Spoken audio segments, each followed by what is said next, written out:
Hello hi welcome back to gold channel. இன்றைக்கி July 30 30/7/2025. இன்றைக்கி தங்கம் விலை அதிகரிக்கும் அப்படின்னு சொல்லிட்டு நம்ம நேற்று ஈவினிங் போட்ட வீடியோவில் சொல்லியிருந்தோம். இன்றைக்கி காலையில் போட்ட வீடியோலையும் 50 ரூபா வரைக்கும் விலை அதிகரிக்கலாம் அப்படின்னு சொல்லியிருந்தோம்.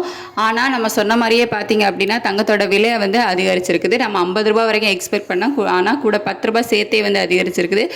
22 கேரட் ஆபரண தங்கம் ஒரு கிராமுக்கு 60 ரூபா அதிகரித்து ஒரு கிராம் 9210 ரூபாய்க்கு விற்பனை ஆகிட்டு வருது.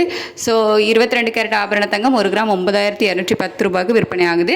வெள்ளியோட விலையுமே அதிகரிக்கும், இல்லை அதே விலையில் இருக்கலாம் அப்படின்னு நம்ம வந்து சொல்லியிருந்தோம். ஆனால் விலை வந்து அதிகரிச்சிருக்குது. வெள்ளியோட விலையிலையும் 1 ரூபா அதிகரித்து 127 ரூபாய்க்கு ஒரு கிராம் வெள்ளி விற்பனை ஆகிட்டு வருது. ஸோ 30/7/2025 அன்னைக்கு 22 கேரட் ஆபரண தங்கம் ஒரு கிராமுக்கு 9210 ரூபாய்க்கும், வெள்ளி ஒரு கிராம் 127 ரூபாய்க்கும் விற்பனை செய்யப்பட்டு வருகிறது. இன்னும் விலை அதிகரிக்குமா இல்லை விலை குறைய ஏதேனும் வாய்ப்பு இருக்கா அப்படின்னு சொல்லிட்டு நம்ம கொஞ்சம் வெயிட் பண்ணி பார்க்கலாம். மதியத்துக்கு மேலே ஏதாவது அப்டேட் இருந்துச்சு அப்படின்னா நான் உங்களுக்கு வீடியோவை அப்டேட் பண்ணுறேன். தேங்க்யூ.